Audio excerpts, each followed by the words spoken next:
नमस्कार विद्यार्थी मित्रों, धोरण 12 प्रकरण 10 कारतूस, जिनके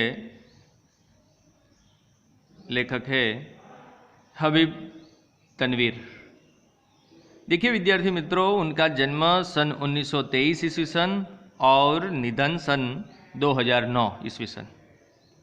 अब देखिए, ये कारतूस जो एकांकी है, ये एकांकी में वजीर अली नामक एक जाबाज के कारनामों का वर्णन है, जिसका एकमात्र लक्ष्य अंग्रेजों को इस देश से निकालना है। उसने अंग्रेजी हुकूमत की नींद हराम कर रखी थी। वह इतना निडर और दिलेर भी था कि बटालियन के खेमे में पहुंचकर वह कर्नल पर ऐसा रोष जमाता है कि खुद कर्नल हक्का बक्का रह जाता है। देखिए विद्यार्थी मित्रों, यहाँ पर एक मुहावरा है, हक्का बक्का रह जाना, यानी कि देखते ही रह जाना, आश्चर्यचकित होना, दंग रह जाना। और उसके मुंह से शत्रु की तारीफ निकल पड़ती है। देखिए, अंग्रेज कर्नल जो है, उनके मुख से ये जो वजीर अली नाम का एक जाबाज भारतीय सिपाही है, उसकी तारीफ वह कर बैठता है। देखिए, यहाँ पात्र है कर्नल, लेफ्टिनेंट, सिपाही और सवार। और अवधि है, देखिए छोटी अवधि है, 5 मिनट ही है। जमाना सन 1999, समय रात्रि का है और स्थान गोरखपुर के जंगल में कर्नल कॉलेज के खेमे का अंदरूनी हिस्सा है। यह एक एकांकी है, एक अंक का जो नाटक होता है, उसके बारे में थोड़ी जानकारी दी। 2 अंग्रेज बैठे बातें कर रहे हैं। कर्नल कॉलेज और एक लेफ्टिनेंट खेमे के बाहर है। चांदनी छिटकी हुई है, अंदर लैंप जल रहा है। ये जो पूरा वातावरण है वो खेमे का है। खेमा यानी कि तंबू। कर्नल कहता है जंगल की जिंदगी बड़ी खतरनाक होती है। लेफ्टिनेंट कहते हैं हफ्तों हो गए यहाँ खेमा डाले हुए, सिपाही भी तंग आ गए हैं। ये वजीर अली आदमी है या भूत, हाथ ही नहीं आ लगता। कर्नल कहता है कि उसके अफसाने सुन के रॉबिन हुड के कारनामे याद आ जाते हैं। अंग्रेजों के खिलाफ उसके दिल में किस कदर नफरत है। कोई 5 महीने हुकूमत की होगी, मगर इस 5 महीनों में वो अवध के दरबार को अंग्रेजी अफसर से बिल्कुल पाक कर देने में तकरीबन कामयाब हो गया था।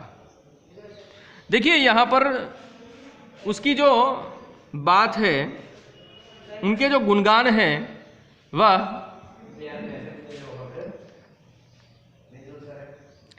कर्नल कहता है उसके अफसाने सुने, ऐसी बात हो गई।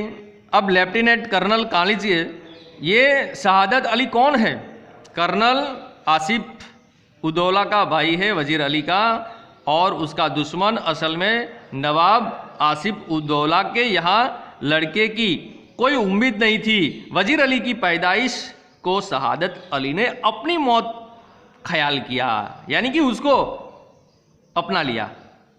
लेफ्टिनेंट कहते हैं मगर शहादत अली को अवध के तख्त पर बिठाने में क्या मसलहत थी?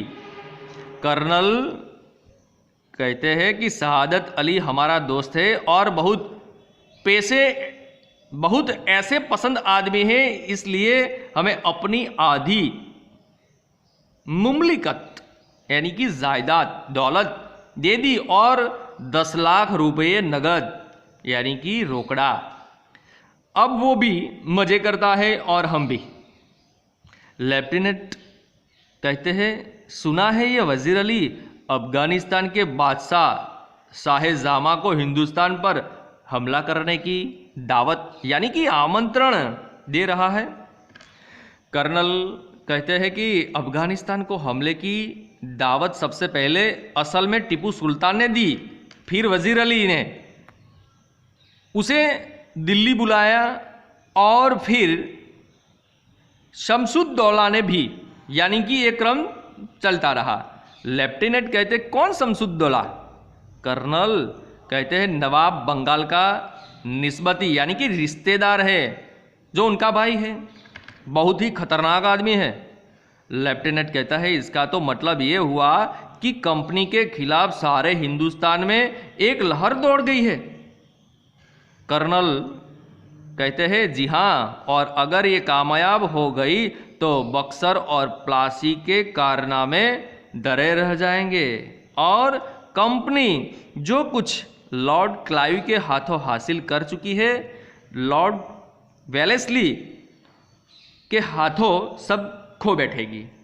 यानी कि जो अंग्रेजों के ज़माने की ये जो एकांकी है उसको यहाँ पर प्रदर्शित की है कि किस तरह भारत की आज़ादी मिली।